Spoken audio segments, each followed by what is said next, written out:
Welcome to the podcast, The Patient's Voice. Does it matter?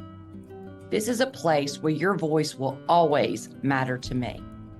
Healthcare is complicated, so I wanted to create a safe space where we will discuss tips, hot topics, provide resources, have guest speakers who are experts in the healthcare industry, or real patients sharing their patient experience and hopes to help you navigate any healthcare setting. I want to focus on you, the patient, and discuss issues that matter to you in an open and transparent way. I'm your host, Krista Hughes, the founder and CEO of Hughes Advocacy, in which I'm a board-certified patient advocate. I have a passion for patients. Let's be the change together. So welcome back, friends. In today's episode, we're going to talk about medical gaslighting. As always, I will start the show with a "What would you do?" segment. Then we'll transition into "Let's talk about it," and finally wrap up the show where I provide you tips and how to make your voice matter in this situation. So let's get started. So imagine being in your early 70s with hip pain. You go to an orthopedic surgeon that sends you to an orthopedist. It is recommended that you get cortisone shots for the pain. You continue to go back with the pain getting worse, no relief, and now you're walking on a cane. The doctor continues to tell you to exercise, push through the pain, and lose weight, as that will help your hip. So what would you do? All right, it's time to talk about the "Let's Talk About It" segment. Most of my clients or clients that hire a board-certified patient advocate is because they think they are being gaslighted and mistreated. And unfortunately, 90% are. So what is medical gaslighting? Per Harvard Health, medical gaslighting describes when healthcare professionals seem to invalidate or ignore your concerns.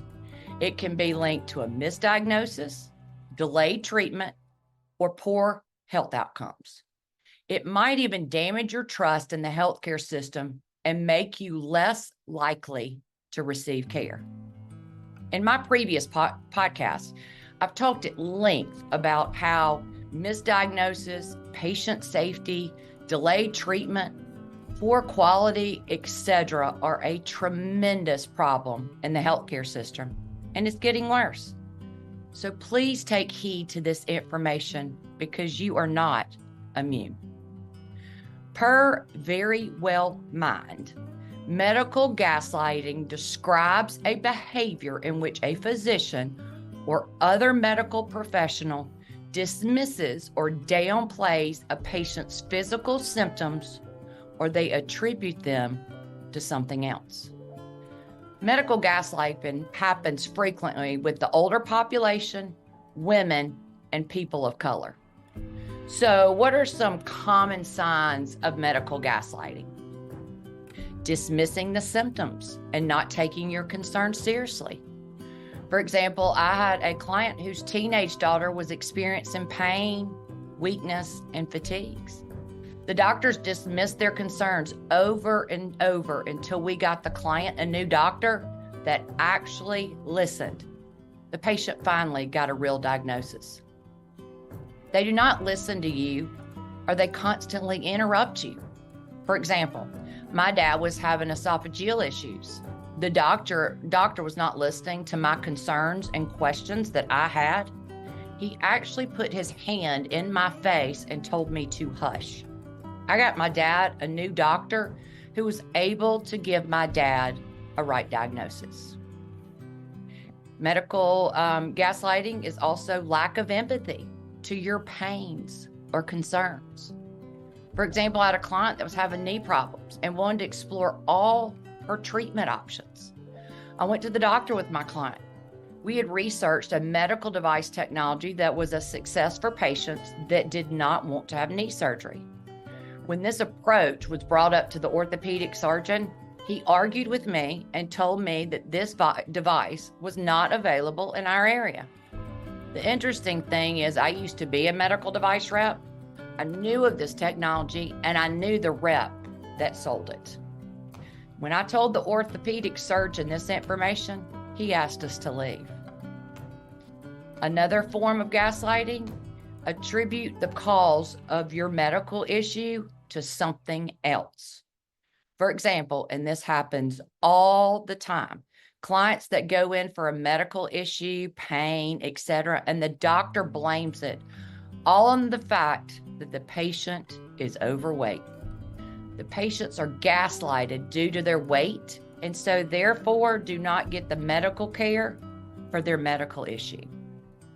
Or they tell the patient, it's all in your head. I had a client that was at a skilled rehab facility, was complaining of abdominal pain, fever, chills, couldn't breathe, etc. They dismissed him and told him he was fine. He had to be taken to the ER for gallstones and have his gallbladder removed. They push their agenda and they think they're always right. But we know our bodies the best. Per very well, medical gaslighting can impact patients in a multitude of physically and emotionally damaging ways. Patients may spend a long time attempting to find a doctor who can accurately diagnose their symptoms, leading to excessive tests, frequent visits to medical professionals, misdiagnoses that need to be corrected, and physical pain and suffering from the failure to address a medical condition with appropriate care, including death. And it can cause patients to be stressed, depressed, and lead to worse outcomes. I see this all the time with my clients. They don't trust the healthcare system, and then they start doubting themselves.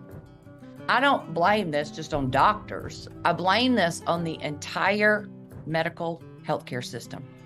Things need to change, and it starts with administration. I read the following from MedPage, and I think it sums up gaslighting pretty well. Gaslighting is making someone seem or feel unstable, irrational, and not credible. It makes them question themselves and their experience, utilizing an imbalance of power. Medicine is unfortunately full of that imbalance of power. There's a knowledge of imbalance. There's a power of imbalance. There's a physical imbalance.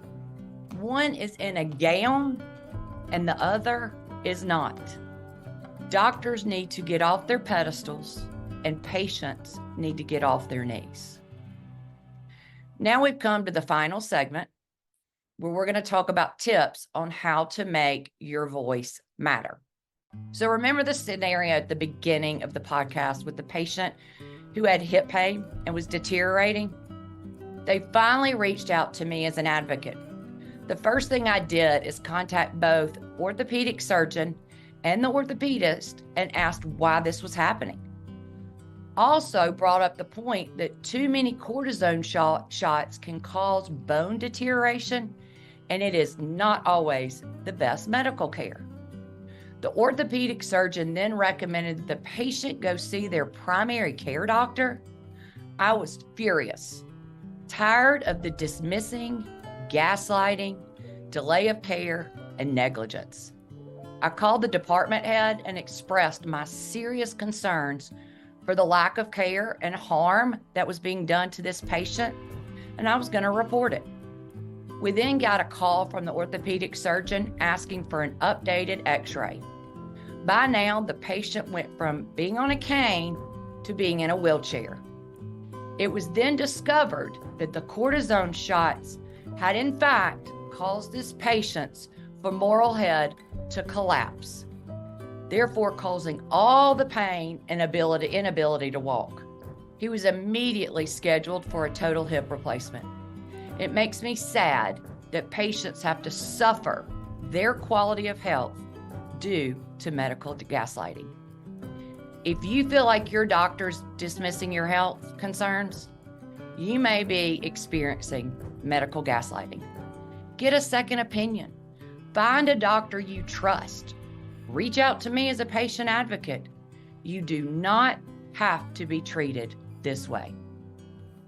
That brings us to the end of this episode. I hope this topic was beneficial to you.